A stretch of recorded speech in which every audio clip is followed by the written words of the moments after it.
3 kg anh ạ.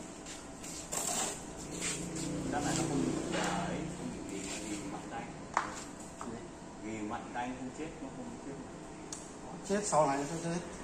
Răng là chết. Cắt đi, đủ bằng tua anh cắt thôi.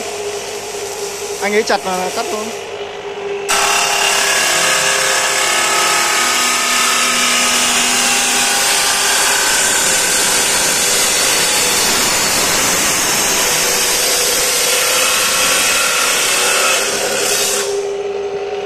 Rồi anh tắt máy đi. Đấy, đợi nó tắt hẳn rồi anh gấp ra vừa. Rồi.